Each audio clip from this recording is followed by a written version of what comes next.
Hi, I'm Aura and I'm the host of Collective Mind, and we're doing another I'm here with Onyx. I completely messed up my intro. I'm here with Onyx, my fiance, and the host of Primal Pack. Do you want to do a second take? No, it's Onyx, right? I don't know See how it anything. is? You just forget to introduce me and you don't even care. Oh my gosh. Is it Onyx? I don't know, I'm just easily forgotten, so I guess it must Oh my not be. There's no gosh. way you'd forget your fiance, would you? Who are you? What have you done with my fiance? I don't know. Whatever happened to him, I sure hope they didn't get forgotten. Oh my gosh. Yeah, I know, right? It would suck if that happened.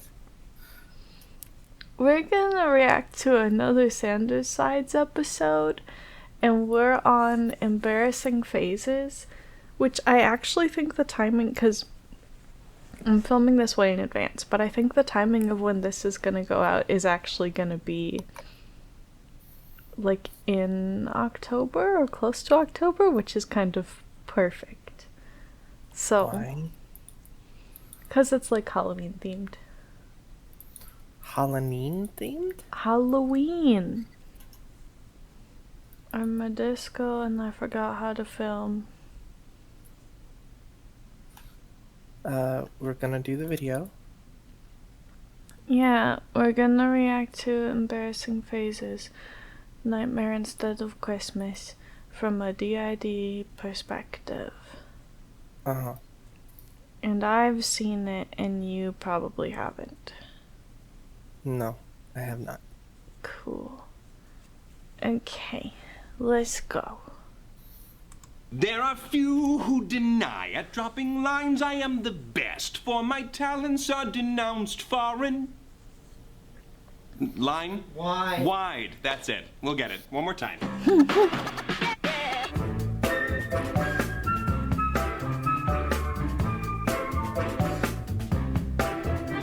What is up, everybody? Doom, doom, doom, doom, doom. Well, it is that time of year again. The trees got no leaves, and like a refrigerated apple, the air is crisp and cool.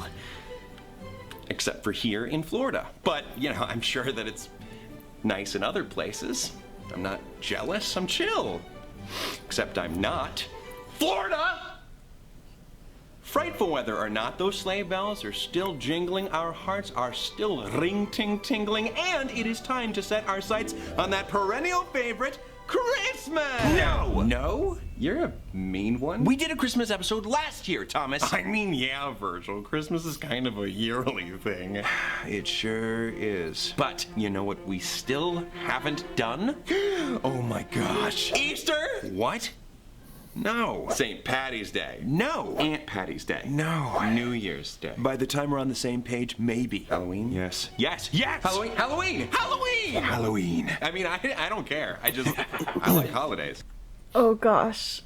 How could Virgil's anybody gonna get forget really Halloween? close for this. It is the best holiday of the year. Fuck Christmas and its like business bullshit, and also everything it stands for. But like Halloween is amazing. Virgil got really close. And as someone who only ever got to celebrate like one Halloween, I love it. It might be hard for Virgil to not switch for this one. We'll see.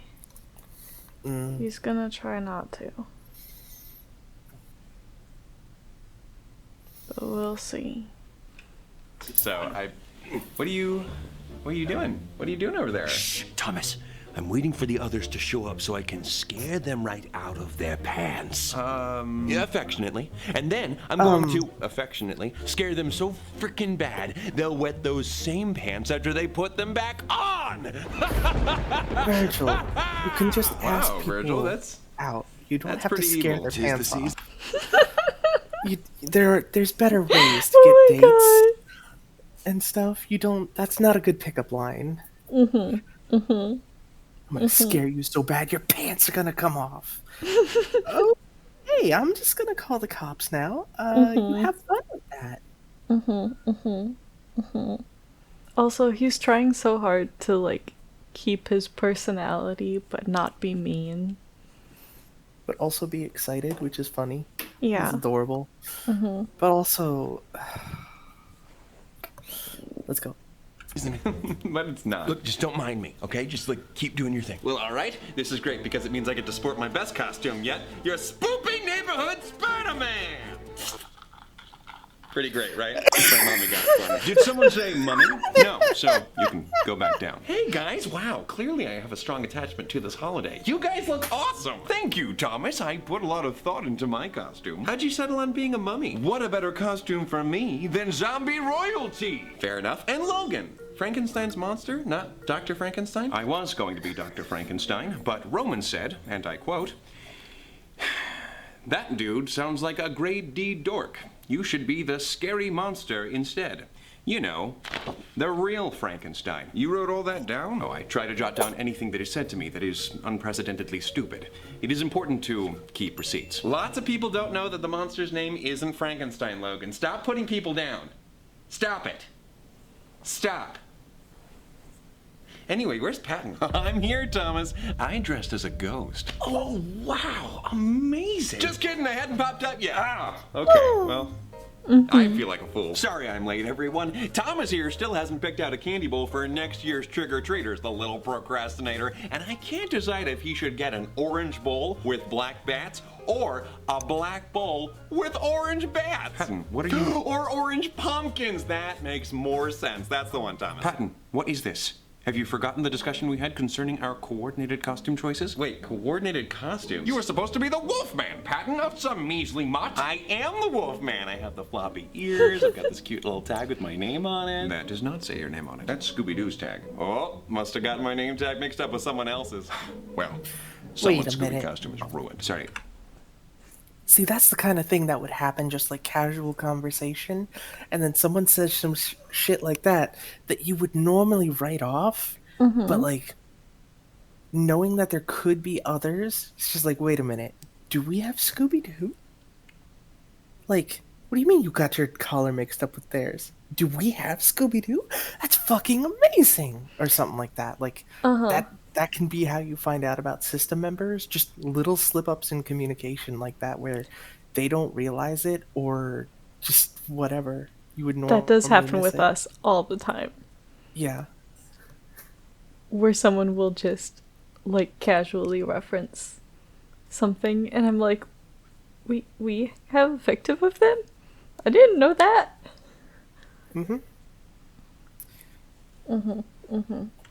Also, Patton's adorable. Yes. Patton, did you say Wolfman? Yeah, Wolfman. It was Wolfman. Yeah, Wolfman. Wolfman. Wolfman. Wolfman. Wolfman. Wolfman. Are you guys messing with me? Patton, we all agreed that we were going to wear scary costumes. Do not spoil this belated Halloween for me. Wait, scary costumes? I don't think I got the memo on that one. I literally don't know how we discussed it in your head. Well, Spider-Man is sort of scary. He wears a mask. Well, yeah, but they weren't present during the discussion. You were. Oh my gosh. Just because it happens in the inner world does not mean that everyone knows about it. Like, that's like saying because, like, Aura's filming a video in their room or something, I'm going to know. I might be listening to music and have no idea. I didn't hear them. I wasn't around for that. Like, it was a different area of the stupid house. I wasn't there. Exactly. Yeah. And that's something that is also really frustrating that happens a lot for systems, is when non-system people who aren't quite grasping it, or have grasped it some, but can't get past that part. Like, because it all happened in the same brain, technically that information should be there somewhere. So you just haven't chosen to do it, or you're choosing to act dumb about it. And it's like, no, I literally wasn't there. And that's been a really big problem in the past for one or two people who were in, like, bigger, powerful positions. And, oh, that's such an annoying thing when it comes up. But, like, it's not... Like, I don't really see how it would be that hard to understand, because it could easily be compared to other, like, singlet experiences of, like, just because you experience it doesn't mean you remember it. But I understand that it would be concerning to people if like they knew someone who regularly didn't remember conversations they had like an hour ago, no matter how important they were or whatever. Like, I get that, but with the explanation, still not grasping that's confusing to me. Yeah. Boomer's gotta go boom. Ask so no one knows who he is. Peter Parker. He's always fighting crime at night. Fighting is scary. Nighttime is scary. The spider on the middle of your chest is scary. Spider-Man's scary! You're scary! Go away, Spider-Man! It's okay, Patton. It's just me. Thomas, you're Spider-Man? Calm yourself, JJ. Spider-Man's not scary. He's a hero. Scary is more like, Like this!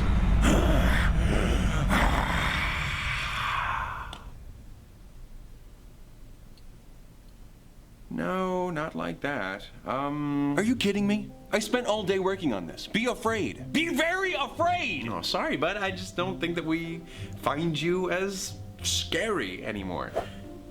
What? Oh, but that's good. You're part of the group now. You work with us instead of against us. Ugh, let me rephrase that, okay? You're not. That's awkward as fuck. Yeah. So this is going to be building a lot off of what we were talking about in the last episode of Virgil being an ex-persecutor, but still, like, some of those tools need to still be available to him. Like, even potentially to the same extent in an emergency. But especially in moderation in other situations, like, there are situations that call for, like, fear. That is a useful, like, mode for the brain and body to go into when it's called for. And that needs, like, there are reasons it's such a strong reaction. Like, the brain and body are capable of things with high levels of fear that it's not capable of otherwise because of the, like, rush of hormones and stuff like that. It's a functional reaction. And when it's outside of situations that actually call for it, it's not functional anymore. But, like, totally eliminating it is not the answer. Not frightening them anymore? Why not? Frightening us. You're not including yourself. Why? I am fearless. And therefore powerful. I've seen you scared. Virgil, why aren't you doing your job? I'm obviously trying. And actively failing. Have you forgotten about the graph that I illustrated of the Yerkes-Dodson curve? Yeah. Oh, good. You remembered something that I taught you for once. Then surely you remember the optimum point of tension, signifying that it's not good to experience none of anxiety's effects. I don't know about none of its effects. Virgil is still very scary. You just gotta give him a chance. Virgil, do that, do that thing with your face. Oh, okay. Uh-oh, you scared the pants right off of me. Oh my god, Patton, you're so cute. Patton is adorable. Also, oh my gosh. headcanon, instead of Scooby-Doo, it's now Scrappy-Doo. Oh, yeah. This is also an interesting... is interesting to point out that in very different ways, Logan and Patton are both, like, communicating that they understand that it's important to Virgil that he still be able to be scary when he needs to. And Patton's method of doing it is supportive. But also not honest, which is a problem. Yes. Logan's is not supportive, really. It's just kind of accusatory, but it's much more honest. So, like, the ideal, I think, would be somewhere in the middle of, like, more of a problem-solving approach, but not denying that the problem exists. Yeah. I mean, I'm seeing a thing here, like a mentality that I haven't really thought of a certain way, and it's probably not that groundbreaking, but I just haven't had this kind of thought before. Of for Virgil, back when they were a persecutor and also on the outside, the things they did were scary because they were on the outside. Like a wolf that you don't know if it's going to eat you or love you or whatever, like just an animal in the wild, they make noises. Those noises are terrifying. But you go to someone's house and their husky is howling or whatever. It's cute. It's funny. It has a different mentality, and it has nothing to do with them changing. It has everything to do with your comfort level of just being around them changing. And they're still using their scary things. They just don't work on you because they don't need to. Which is a really interesting thing of like... There was a little bit more. Okay, go ahead, sorry. And it's not to say that they won't ever work again, but if someone was doing, like, let's say, Sid, for instance, they can be very intimidating, or Luna. To people who they're friends with, they're not as intimidating. Bless you, Charlie. You gonna sneeze again? No? You good? Okay. But to people who know them, they're less intimidating. Like, they still have an air of authority and power and stuff about them, but people trust them to a sense. And for people who trust them but then start doing something bad, they know that if Sid and Luna show up and do that same thing, it's going to be very terrifying to be on the receiving end versus just witnessing it from an outside perspective. So, like, Virgil's not directing it towards them anymore because there's not a need to. And that can feel, like, invalidating to everything you are, because people who were scared of you no longer think you're scary. And instead of a big scary monster, they're just like, this is cool. I like your horns. Can we play? Or something like that. But that doesn't mean that they're not still scary. It's just part of, like, having relationships and growing as a person. And it is really interesting because that level of familiarity tends to increase comfort level, like you said. But interestingly, in a lot of ways, it actually makes you more vulnerable, not less. You just become more and more certain that like, it would break pattern, essentially, if that person took advantage of your vulnerability, Which is why, like, long-term manipulation is so horrible and good at what it does, basically, because it specifically uses the fact that the more familiar you are with someone, the more time you spend with them and stuff like that, the more like positive experiences you have with them, the lower your guard will be. And then if that level of trust is betrayed, is really hard to come back from that. Yeah. Oh my gosh, you guys don't think I'm scary. Put your pants back on, don't patronize me. You mean patronize? Whatever. I mean, we spent an entire 2-part episode discussing how you weren't a malicious entity. We bonded and stuff. We understand now. Understand what? Your being scary was really mainly a thing when you were isolating yourself, before you knew a better way to help me. Now that we've broken down that wall, you don't have to, keep up the act. Act? Well, not an act, but a phase. A phase? Well, sure, everyone goes through phases. They're embarrassing, but we get over them. We're all just happy you're embracing who you truly are now, so we can be pals. Listen, we may be friends, but that doesn't mean I can't scare you anymore. I'm your anxiety. That is what I do. Well, not... This is such a good illustration of trying to, like, push a recovering persecutor too far the other direction, like outside of their comfort zone and outside of what their job is. You know? Because, like, you can be purely a protector and still need to be scary sometimes. Yeah. It's almost...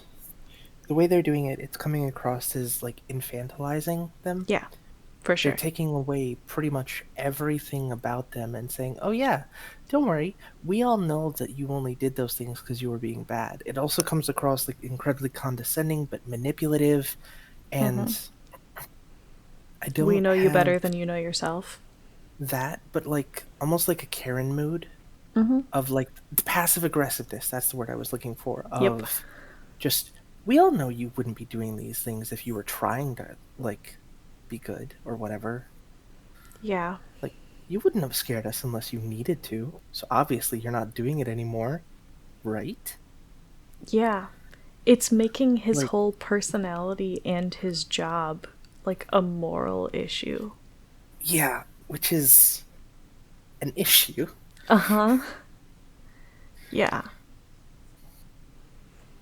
There's so many people around right now.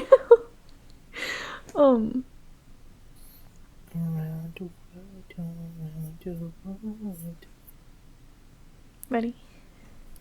Not anymore, apparently. How hard is it to distress someone? I mean, just watch.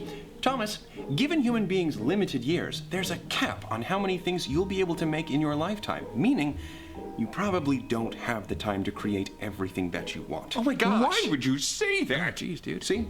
All it took was a little logic. Wait, is it so wrong that Virgil's doing something a little different now? Why can't that phase be over? Patton's with me. The dog days are over. Take it from me, Virgil. As someone who's gone through a few phases myself, phases are like Halloween costumes. A time comes when you wear one around, but eventually it's time to take the costume off. The phases I've gone through are in the past, and I feel like I can finally be my real self now. Huh. Interesting perspective, Thomas. Sorry, everyone. I hate the dark. Somebody light a match. Not because I farted. You know, I'm glad you brought up those phases you went through. Another really, really good example of what I imagine of what I imagine is basically the universal response that recovering persecutors have to people pushing them too far the other direction. And then being like, oh, if you're gonna make me totally unable to do my job and try to change my whole personality, I'm going back that way. I'm gonna go as far back as I need to get you to take me seriously again. Yeah. To force you to let me make my own decisions. All of that. Yeah, because it's important for them, and you just disarmed everything about them and called it a hoax, basically. Yeah, and you don't And it get to hurt the decide what's feelings of important God. to me. Yeah. You don't get to decide who I am or what I do. You have some say over what I do to you, but that's it. You know? Let's talk about those. Oh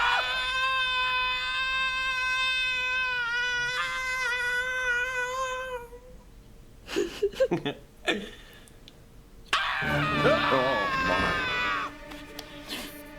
What have you done? Anyone remember Thomas's cosplay phase? Oof, yeah, no, I was not good at costume construction. So you changed my costume as an example? It's rude. I was so into that scene. Made so many different costumes, went to all the local cons, but my costumes always fell short compared to everyone else. Oh, that absolutely defeated me.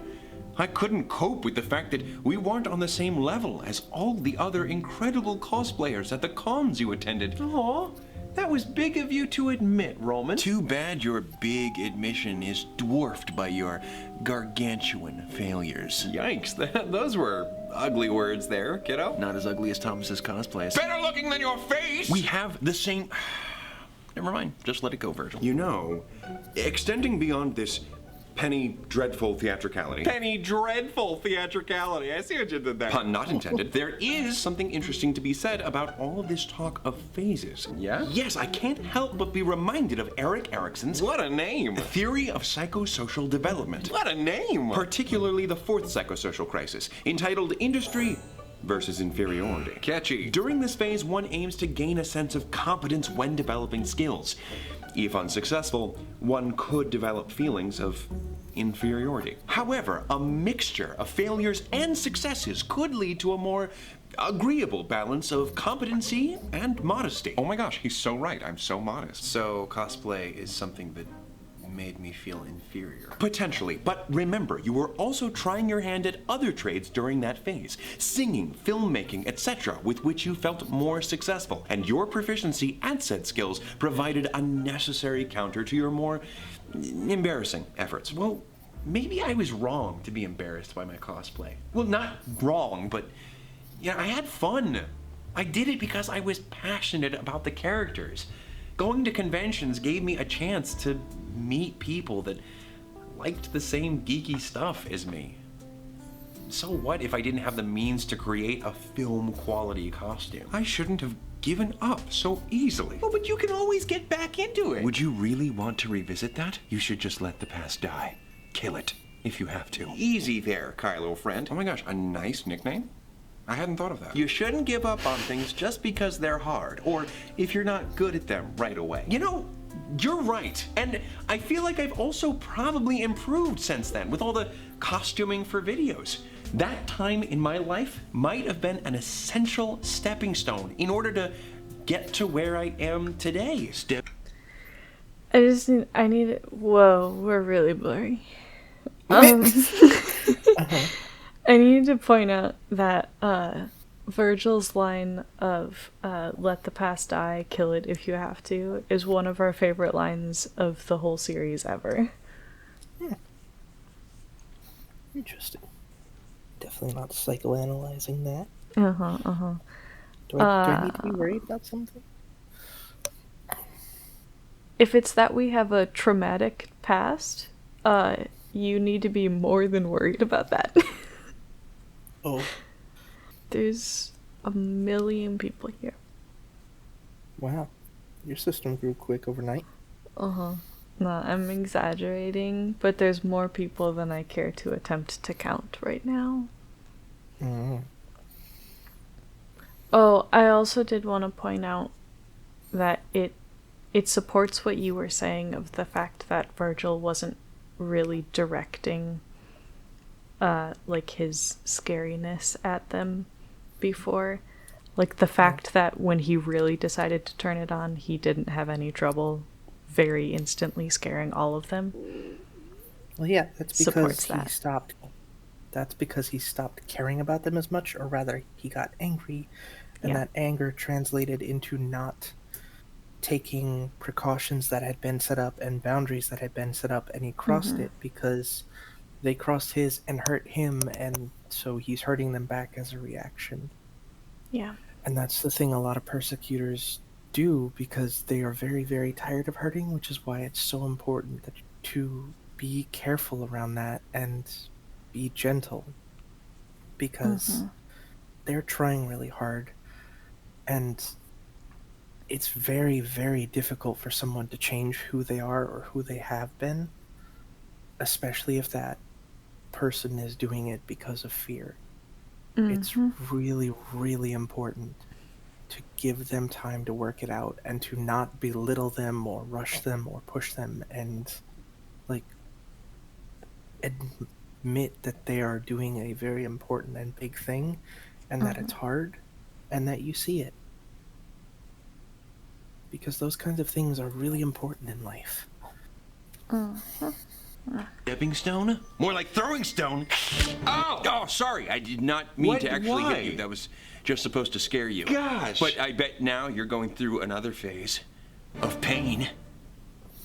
Sorry again, though. You know, Virgil, this isn't so scary. You just diminished my costume quality, that's all. Careful, or it'll be Thomas's girl phase next. Oh, you mean when you feigned an attraction towards women? You mean the first 23 years of my life? You were so repressed. It was very hard for me. Oh, I bet Virgil has a ton more to scare us with. How about me next, you bat-winged cherub? I mean, you bad boy?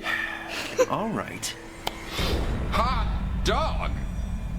Oh no, not the... Yes, Patton. The emo phase! But this was maybe the scariest phase in all of Thomas's life! Well, scary is a little harsh. No, Thomas, you were such an angsty teenager, and you know how teenagers scare the living poop out of me. Oh, Patton, you don't have to make emo song references. But it's better if you do. I agree with Patton. This is a horrifying period to revisit through all of the relentless waves of hormones and emotions.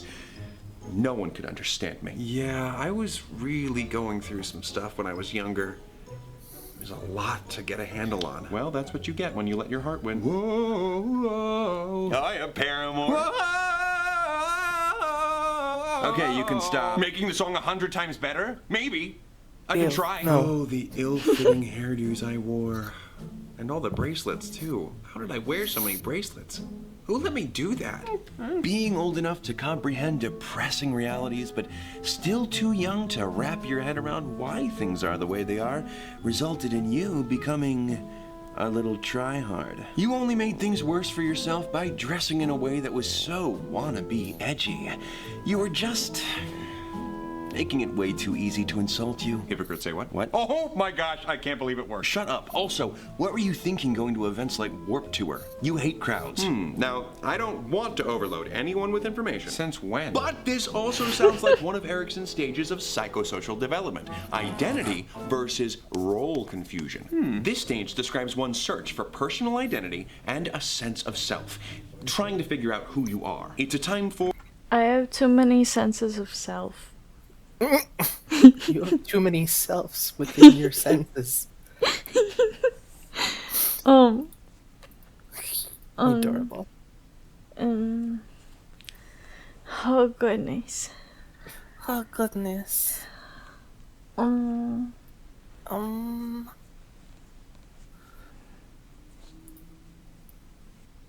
Yeah, anyway.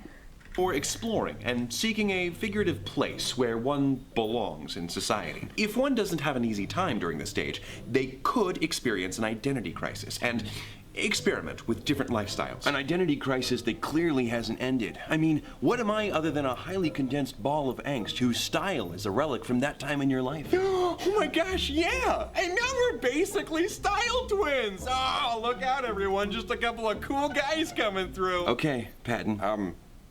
Sorry. Well, I mean, maybe that angst is still with me to some extent, but you work with us now. You're not in the driver's seat anymore. You have a seat at the discussion table. I was absolutely frightened out of my mind back then, but only because I was trying to understand difficult feelings for the first time. Whew, glad that's over with. Patton, what do you think we're doing every time we meet up? Catching up? And then I found a healthy way to express myself. Screaming lyrics. Yeah, lyrics that resonated with me and made me feel less alone.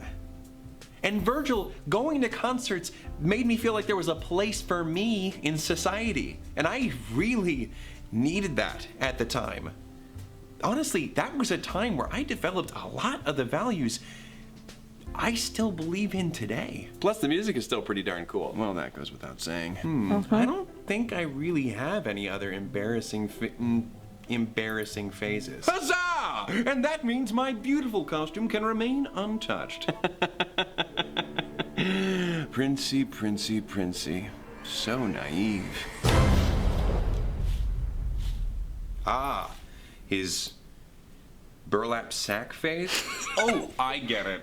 It's Vine. Oh, Vine. okay. No, I get Vine. Oh, he was on Vine. Yes, The Vine phase! Wow, The Vines Virgil, were I awesome. hate to say it, but this That's is a when I first miserable met failure on your Thomas part. Sanders. The Vine phase wasn't scary. On the contrary, I'm rather proud of all the work we did. Oh, all the work? My milkshake brings all the boys to the yard, and they're like, whoop, it's better than yours. Put it away, put it away, put it away now. It's okay, it's okay. We're on YouTube now, where we're safe from all the bad decisions. I've always made things that I can be proud of on YouTube. Thomas, don't invite something else. Oh, Thomas, Vine may be dead, but it still haunts you like a malevolent apparition. Those were some of the earliest years in developing your voice as a creator. But no matter what you do, no matter what you try, you will never grow past it. No! Your tombstone will read, "Here lies Thomas Sanders. Remember him? He was the storytime guy on Vine." No! Why no? Because I don't know. If people were to remember your Vines years down the line, I think that'd be pretty neat. Oh my God, you're awesome. Logan, This is why it's so important to have multiple perspectives on things. And also why it's so important whenever possible in a system context for multiple alters who are like very different from each other and have different jobs to be involved in conversations about things. Because that's how you land somewhere in the middle of, I'm embarrassed at some of my old content, but that's okay and normal. And if that's all people remember of me someday, that will still be pretty cool that they remember anything of me. And I'm making things that I'm more proud of now, and yada yada yada, you know? Did Derek's son have anything to say about this? You mean Erickson? Oh, that's right. The only sons I can keep straight are my own. As a matter of fact, Patton, yes, the generativity versus stagnation stage does share a few notable qualities with Thomas's Vine phase. Well, why don't you generate an explanation for us, Logan? Holy shit. Well, it has to do with one's desire to create and be involved in the community. The function of this stage is ideally to figuratively make your mark on the world through creating or nurturing something that will outlast you. Oh my gosh, I was literally talking to you about this same thing a while ago. Me and this Erickson guy. Wow, so I was doing exactly what I needed to be doing. I was taking part in an online community, and I accidentally stumbled into making something that was bigger than me. Just by doing something that I enjoyed? That's so freaking cool. And sure, I made mistakes all the time, but you know, I'm better now, right? I don't know. Are you? I don't know, am I? All right, I believe I understand the intended outcome of Virgil's methodology. If you had never made that horrendously bad vine. Okay, now you guys are just being mean. The vines aren't that bad. My humps, my humps, my humps, my humps, my lovely lady lumps. Dude, stop it! We did not need another example. Most of them weren't that bad. Yeah. Your boy has delivered some ill-conceived content, but that was part of his development. Similarly, if we hadn't endured those various cringe-inspiring periods of your life, then you wouldn't know the things that you know now, or be the person that I am today. Yeah, duh. It's not that I haven't changed, but when you reduce a piece of my history to just a phase, you ignore everything that I went through. Who I was when I scared you all the time is no less real than who I am now. Past phases are the foundation of who you've become. Oh, here's my name tag. It says Potten. So if you remove that foundation, It's so what's cute. left standing? Oh, sorry if we tore you down a little bit, Virgil. A pun-infused touching moment? That is so my aesthetic. Look, dealing with me will never be a walk in the park. And you can't pretend that it will be. When you try to deny me, I get frustrated and I lash out. You talk about how I work with you now. That's great. But I need you to work with me too. You're right. You're right. I don't suppose there's anything I can do to remedy the situation? Yeah, don't worry about it. I'll get even with you. What? What does that mean? What are you gonna do? When are you gonna do it? It's already done. Dear Zeus. Dear Newton. Dear John! Thomas, do you remember your fedora phase? Oh, God.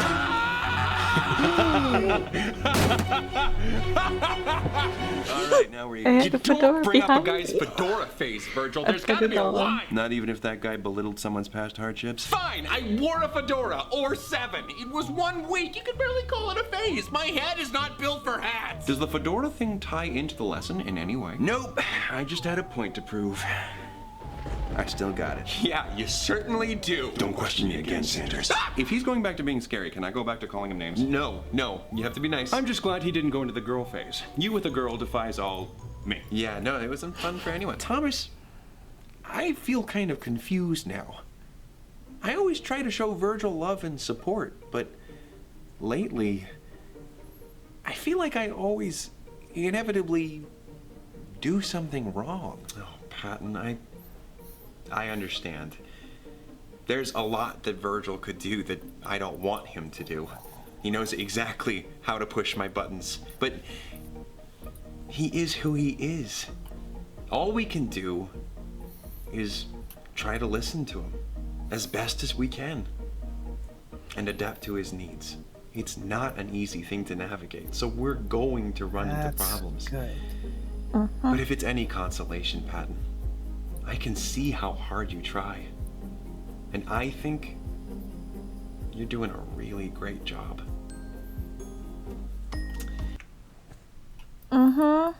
That was probably the most important thing in the entire episode. Acknowledging a struggle and progression. Because so many people will erase progression because you're not there yet. And it can be difficult to, like, handle someone who's not finished yet. But at the same time, everybody's been in that place where they're not finished being themselves, figuring out who they are, you know, everything about them. Like, it's not an easy thing. And giving someone a chance is as important for them as it would be for you. That was such a good ending to it. Like, the wrap-up thing. Yeah, Even if it's not over yet. communication is so important because you might have things that, like, are your go-to strategies to, like, show someone you care about them, for instance, or to help someone through a hard time. But those same things might not help everyone, and those things might, like, be the perfectly worst things you could do with some people, you know? Like, there are coping strategies that are triggering for us. And those situations don't mean that you're a bad person for trying to help and effectively, like, causing harm. Those are situations to, like, learn from and then communicate at some point about, like, what would be a better way for me to help you next time. Or even, like, if the situation's still going, what's a better way for me to help you now? You know? Because people are different. A lot of people also make it impossible to try and help them. Because they don't tell you what they need or what they want or are looking for, or they don't know. So the thing they need for help is not something they know how to articulate, and that's not necessarily their fault. Yeah. Communication is not something that's taught well in at least American society, and especially for people who have been under abuse, that's one of the things that is always a problem. So that's partially why I'm biased towards everybody could use therapy, because getting a therapist just to teach you how to do some basic communication or to help understand what your needs and wants and desires are for things and just be able to help you articulate them to other people can be so incredibly helpful. There's also situations where what will help someone might seem to you like you're not actually helping them. And one of the easiest examples of that is if I say the way that you can help me the most by far right now is to leave me alone, to give me just like time and space to process, that might feel to you like you're not helping me, but Or doing that you're that, being rejected. right, but doing that is the best way for you to help me in that moment. Sometimes the best way to help people is to not do the thing you wanted to do and instead do the thing that they need in Yeah. that moment. And it's not often going to line up perfectly with what you want, but that's okay. We'll finish it? Whew, well, my nerves are shot. I guess the takeaway from this is that phases, although sometimes embarrassing, aren't inherently artificial. They're the building blocks of the person you are now. We're constantly growing, and our experiences shape us. Embrace where you are in your life right now. Whoever you are right this minute, you're real. Don't let anyone tell you differently. Until next time, take it easy, ghost schools and non-binary ghouls. I don't know, I was trying said that something. Take it easy, guys, gals, and non-binary pals. Peace out. Have yourself a scary little Christmas. Very well done, Virgil. You're so evolved. Deceit. Real classy of you to sneak up on a side in the middle of housekeeping. Well, classy is my middle name. Seriously, it's on my birth certificate. You can look it up for proof. Yeah, maybe in opposite town. All right, you're overselling it now. Oh, you are hilarious, Virgil. You always have been. What are you doing here? A bunch of talk about Halloween, a season for dressing up and pretending to be something or someone else. You're right. A master of deception such as myself has no place in that kind of discussion. Okay, me being able to elicit fear doesn't take away from the fact that I've grown. So don't even try me with that, Harvey Dent. Clever retort, and convincing statement, and cool costume. Are you supposed to be Scarecrow in Joel Schumacher's canceled third Batman film? You know this is what I normally wear. I've never seen that outfit in my life. Stylish clothing aside, just be sure to keep up that personal growth, Virgil. Who knows? Maybe soon you could be rid of us all. Oh, what the? I was totally not looking for this. Yeah, you better run. What was that? Nothing! Get out! I have so many thoughts about the relationship between Virgil and Deceit. It's screen time. This has been DID Systems reacting to Sanderside's embarrassing phases. If you liked it, please click the like button and tell us and YouTube that you like it and that other people might also like it. And then YouTube will show it to them. And then they will also come watch it and like it. And if you're not subscribed yet, please subscribe. It helps make sure that you don't miss any videos in the future, and it helps us a lot. And I'll put a link to the original Sandersides video on the screen, as well as the playlist of all of our Sandersides reactions in case you did miss any, or if you want to go back and rewatch them. And links in the description as always for our Patreon, our Discord server that we share with Primal Pack, and our Etsy shop. And yeah. Thank you for watching. Bye. Bye-bye.